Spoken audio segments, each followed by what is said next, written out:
I'll say, Jesus, I tried. You are my purpose for being alive. All the glories of this world do not compare to the day when I meet you. I'll stare in your eyes when you ask me how far. I'll say, Jesus, I tried. You are my purpose for being alive. All the glories of this world do not compare to the day when I meet you. I'll stare in your eyes when you ask me how far. I'll say, Jesus, I tried. You are my purpose for being alive.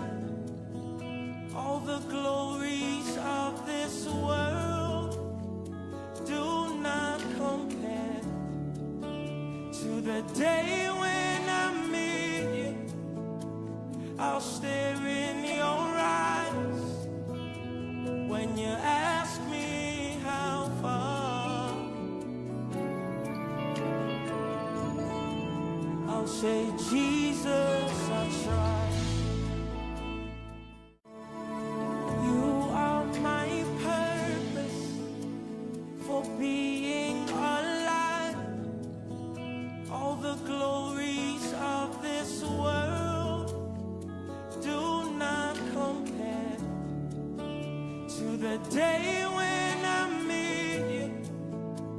I'll stare in your eyes when you ask me how far.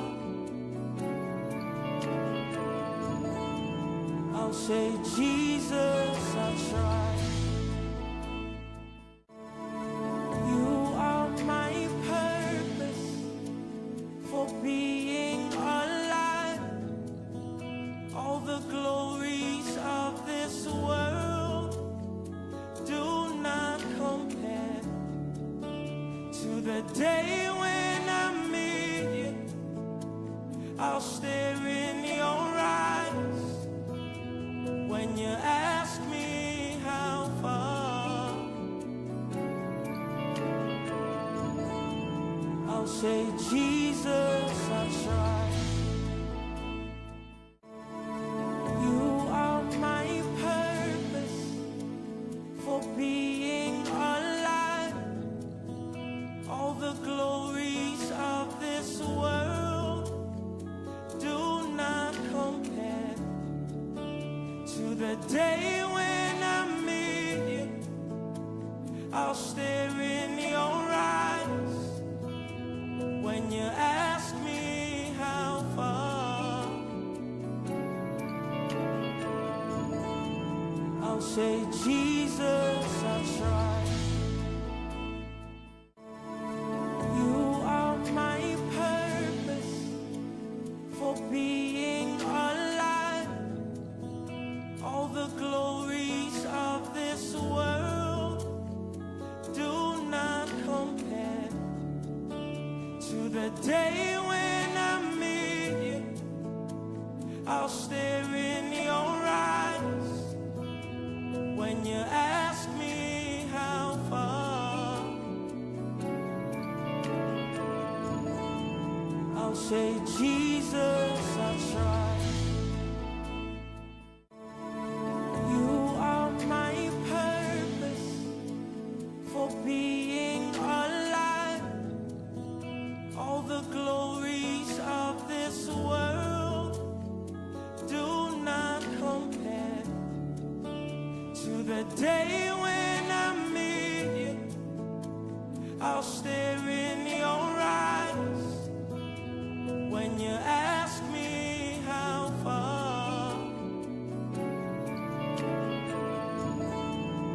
say, Jesus, I tried. You are my purpose for being alive.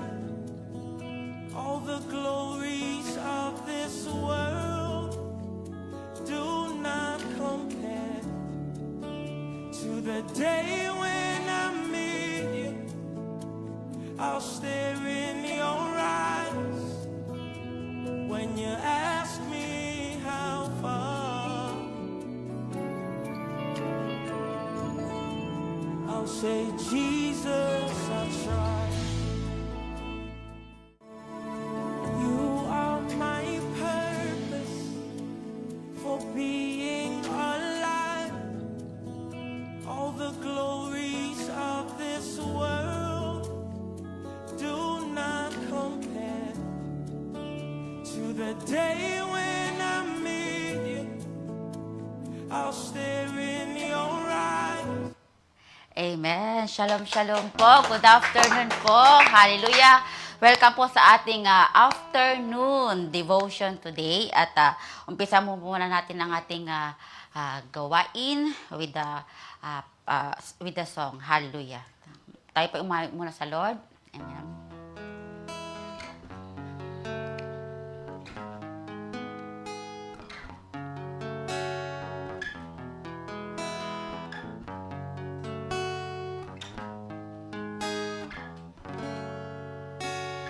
Di ko na hinahangad ang yaman ng mundo, pagkat ikaw, Panginoon, ang kasapatan ko, ang kabanalan mo, ang katuwiran mo, ninanasan ang uhaw na puso ko. Minsan pa,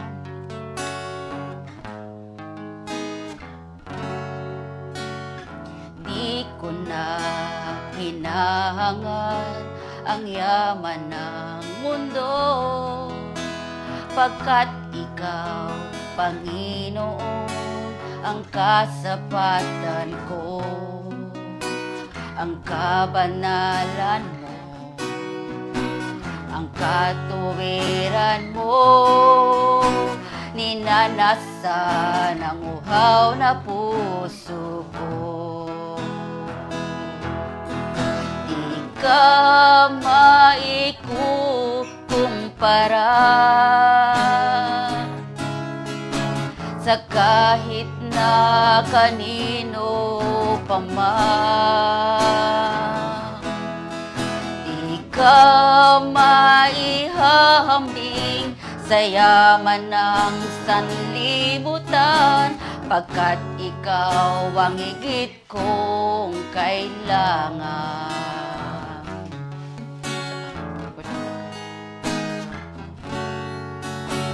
Hindi ko na hinahangad ang yaman ng mundo, pagkat ikaw, Panginoon, ang kasapatan ko, ang kabanalan mo, ang katuwiran mo, ninanasan ang uhaw na puso ko. Di ka maikukumpara sa kahit na kanino pa man. Di ka maihahambing sa yaman ng sanlibutan, pagkat ikaw ang higit kong kailangan. Di ka maikukumpara sa kahit na kanino pa man. Di ka maihambing sa yaman ng sanlibutan, pagkat ikaw ang higit kong kailangan. Pagkat ikaw ang higit kong kailangan. Pagkat ikaw ang higit kong kailangan.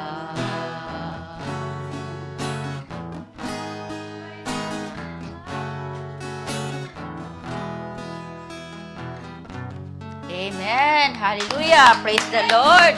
At aking pong tinatawagan si Sis Edgy for the exhortation of ROR devotion. Amen. When you ask me how far, I'll say, Jesus, I tried. You are my purpose for being alive. All the glories of this world do not compare to the day when I meet you. I'll stare in your eyes when you ask me how far. I'll say, Jesus, I tried. You are my purpose for being alive. All the glories of this world do not compare. Shalom, shalom! Isang mapagpalang hapon po sa ating lahat. Alam ko po na tayong lahat ay blessed na blessed. At we are all answered prayer, di po ba? Ngayon po ay nasa ika-25 or 25th day na po tayo ng ating 40 days prayer and fasting. So, ang bilis, di po ba? Ngayon po, ang atin pong devotion for today, of course, makikita po natin sa Rhapsody of Reality. At ito po ay pinamagatang Christ Alive in You. Let me read muna po ang scripture na matatagpuan sa 1 Corinthians 6:17. But he that is joined unto the Lord is one spirit. At hayaan niyo po akong basahin sa Tagalog. Ngunit ang taong nakikisama sa Panginoon ay nagiging kaisa ng Panginoong Hesukristo.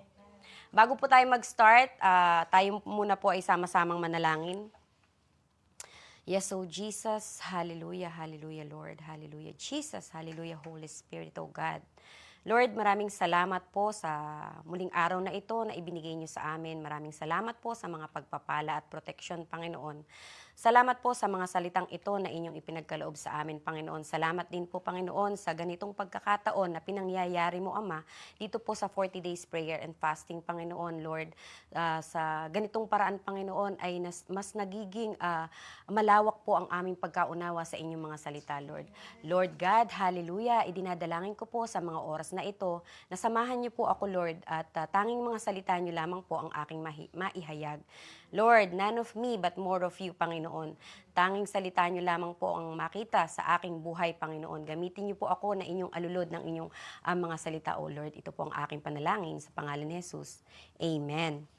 So, sabi po dito, the world assume Christianity to be a religion because many of the attributes of religion is present in Christianity. But that doesn't make a Christianity a religion. Christianity is Christ alive in human vessel, and it is our responsibility to help the world to know this truth.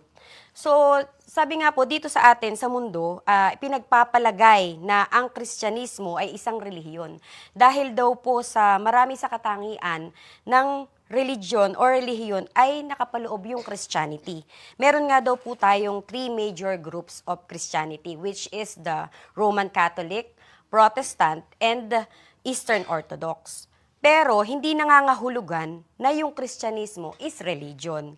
Yun daw pong Kristyanismo or Christianity is si Kristo or si Jesus Christ na nakapaloob dito sa buhay natin. yung po mismong nasa buhay natin, di po ba, sabi nga po dun sa title, Christ alive in you. So, si God na nasa puso natin. Ito yung way kung papaano lang natin lalakaran yung buhay na kasama ang ating Panginoon. At sabi din po na it is our responsibility na ipaalam natin sa lahat na malaman yung katotohanan na ito. Religion at its core is man's effort to try to please God. It's about all the work people to do to reach out to God. But Christianity begins with something entirely different, our relationship. Christianity is divinity manifested in every fiber of your being, every bone of your body, and every cell of your blood. So, yung religion daw po ay yun yung paniniwala ng mga tao para mapalapit sa ating Panginoon. Di po ba kasi nung araw, wala naman po, or nung panahon pa noon na wala naman talaga yung religion. Yung religion daw po is nagsimula din sa mga tao. Yun yung kumbaga sila yung mismong bumuo ng mga religion na ito. Yung mga iba't ibang klase ng relihiyon. Ayun, yun po yung ginagawa nila kasi siguro that time, hindi nila alam kung papaano ba sasambahin ng ating Panginoon. So that way, sa religion na yon, doon nila pinapakita kung papaano nila papupurihan at sasambahin ng ating Panginoon. Yun. But, yung Christianity daw po is about our relationship to God. Di po ba lagi nating nadidinig sa mga pastors natin, sa mga leader natin, na it is not about the religion. It is about our relationship to God. So, ayun po, sabi nga, yung relationship natin, tayo, between us and to God. Kung paano natin i-express yung relationship natin sa Kanya, kung paano natin ipapahayag, at kung paano natin lalakaran yung buhay na kasama ang ating Panginoon. Christianity is about trying to please God through human efforts or good works. It's about God living in you, walking in you, and expressing Himself through you. So ayun, kanina nabanggit ni Pastor doon sa kanyang morning devotion na yun daw po, yung kumbaga yung Christianity daw po, hindi ito tungkol dun sa kung paano tayo maglilingkod sa Panginoon kung sa pamamagitan po ba ito ng pagbibigay. Ang magandang example po dito is matatagpuan po natin doon sa Mark 12:41-44, which is widow's offering. Hayaan niyo pong basahin ko muna po ito. Jesus sat down opposite the place where the offerings were put and watched the crowd, putting their money into the temple treasury. Many rich people threw in large amounts, but a poor widow came and put in 2 very small copper coins, worth only a few cents. Calling his disciples to him, Jesus said, "Truly I tell you, this poor widow has put more into the treasury than all others. They all gave out of their wealth, but she, out of her poverty, put in everything, all she had to live on." So, hindi po ito sa laki o liit ng ating ibinibigay o pinagkakalob sa ating Panginoon. Di po ba nga ngayon, tulad nga po ulitin ko yung sinabi ni Pastor Don, napapanahon ngayon sa Pilipinas, di po ba kasi mag-e-election. So, yung mga politician, nagpapakitang gilas sila, nagdo-donate sila sa iba't ibang simbahan. Nagdo-donate sila, bakit? Kasi in return, gusto nila makuha yung boto ng mga tao doon na mga nagsisimba doon sa simbahan na ito. Pero yun ay sa tingin ba natin is makikita ng Lord yung bagay na yun? Hindi, di po ba? Kasi kapag tayo ay nagbibigay, maliit man ito, malaki, kailangan ito ay nasa puso natin, nanggagaling sa puso natin. Hindi yung magbibigay ka lang kasi si ganito nagbigay ng malaking halaga, kailangan ako rin. Hindi yung kailangan makikipagpataasan ka sa pagbibigay. Ganon. Kailangan, pag nagbigay tayo, tao sa puso natin. So, sabi rin dito, it is heaven alive and at work in and through you. When you understand this, you will realize that you no longer live by blood as ordinary humans do. In Christianity, we live by the Spirit. Ito daw po ay yung kung paano nga tayo lalakad or lumalakad na kasama ang Panginoon at kung paano natin ipamumuhay ito. Di po ba, sabi nga din sa Bible na we are the temple of His Holy Spirit. So, kaya kung maunawaan daw po natin ito, doon marirealize po natin na we are not living in flesh, but with spirit. Doon natin malalaman kung gaano kasarap ba ang mamuhay na kasama ang ating Panginoon. Someone might say, Pastor Chris, some historical leaders called Christianity a religion. First, you must understand that revelation is progressive. In history, leaders like Charles Finney and others used the term religion to describe Christianity, but that was based on the understanding of their time. They didn't have the same depth of linguistic scrutiny or criticism that required the study of words in a dimension as we do today. That's why the Bible instructs us to shew thyself approved unto God, a workman that needed not to be ashamed, rightly dividing the word of truth, which is matatagpuan po natin sa 2 Timothy 2:15. Ang sabi din po sa Tagalog, sikapin mong maging kalugod-lugod sa paningin ng Diyos, isang manggagawang walang dapat ikahiya at tama ang paggamit sa salita ng katotohanan. So tayo po bilang Kristiyano, wala po tayong dapat ikahiya sa pag-share ng word ng Lord.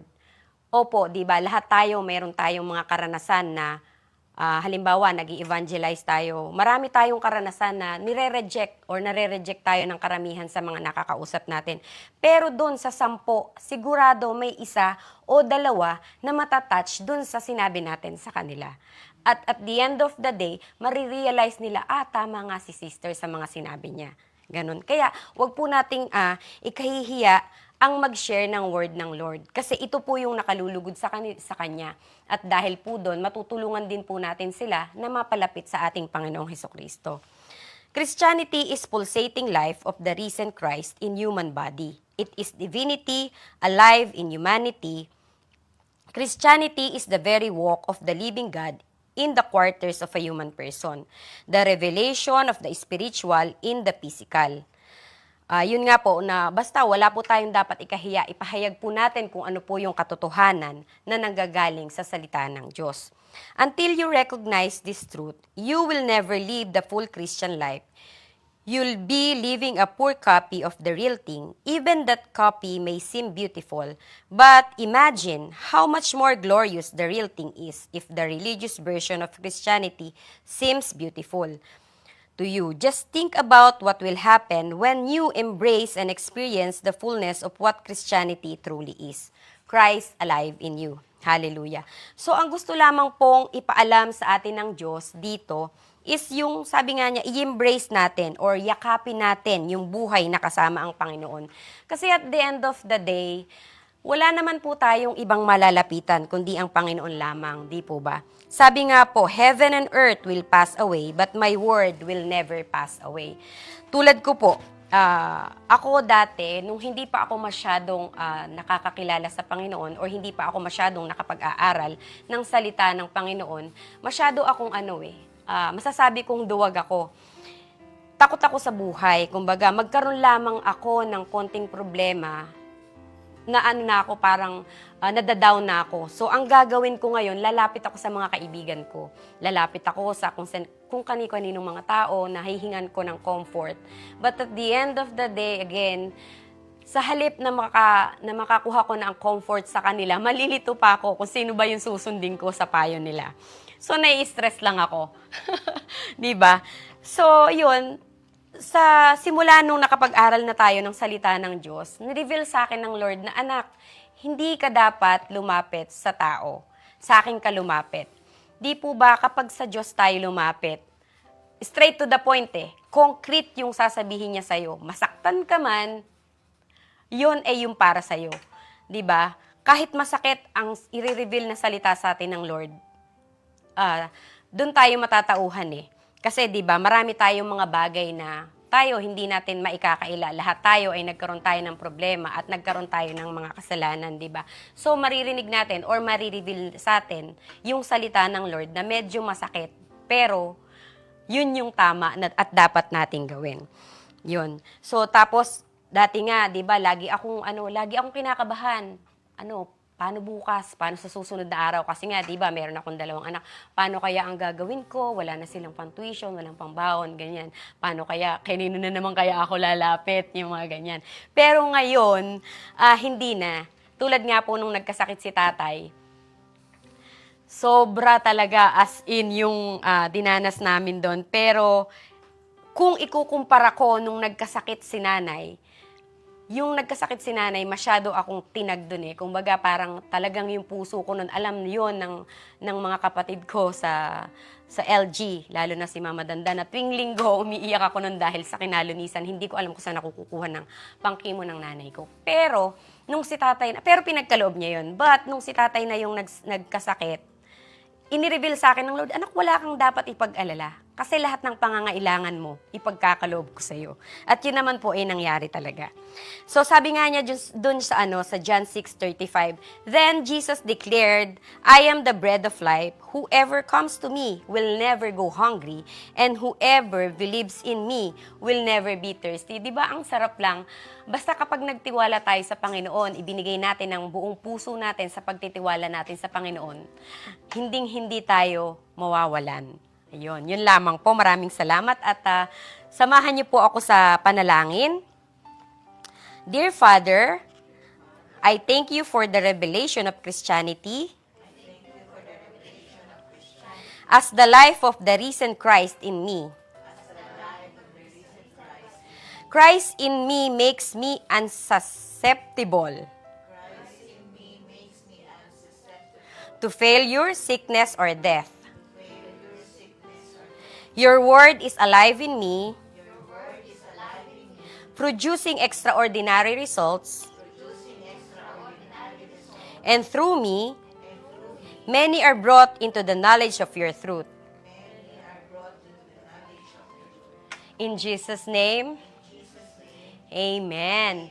At para po sa ating further study, matatagpuan po natin ito sa 1 John 5:11-12, Romans 8:10-11, and Colossians 1:26-27. At para naman po sa 1-year Bible reading plan, ito po ay matatagpuan natin sa Luke 1:1-25, Deuteronomy 3:4, and sa 2-year Bible reading plan po naman, ito ay matatagpuan natin sa Matthew 23:1-12 and Exodus 24.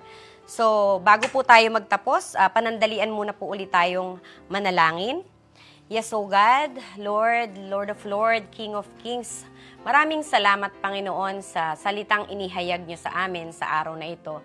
Tunay nga, Ama, na kapag kami ay nabubuhay ng kasama ka, wala po kaming dapat intindihin, Panginoon. Tulad ng sinabi niyo sa inyong salita that you will never leave us nor forsake us. Lord, maraming salamat po dahil sa mga salitang ito, anuman po yung nararanasan naming pagsubok, Panginoon, anuman po yung pinagdadaanan namin, ito po ay napapagtagumpayan namin dahil kasama ka po namin. Lord, sa mga oras na ito, ipinananalangin ko rin po ang mga taong nandirito sa pastoral at ganun din po sa FB Live. Lord, salamat po sa mga buhay nila na nagbibigay sila at naglalaan ng oras upang makapakinig ng inyong mga salita, Panginoon. Lord, alam ko po at alam nyo rin po, Panginoon, na sila ay may kanikanya o kami ay may kanikanyang kahilingan sa buhay, Panginoon. But we do believe, O Lord, na itong mga kahilingan na ito ay sinagot nyo na rin, Panginoon.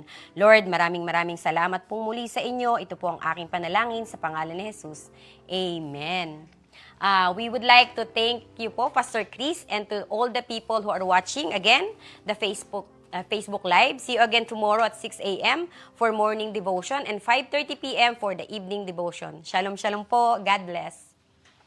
To the day when I meet you, I'll stare in your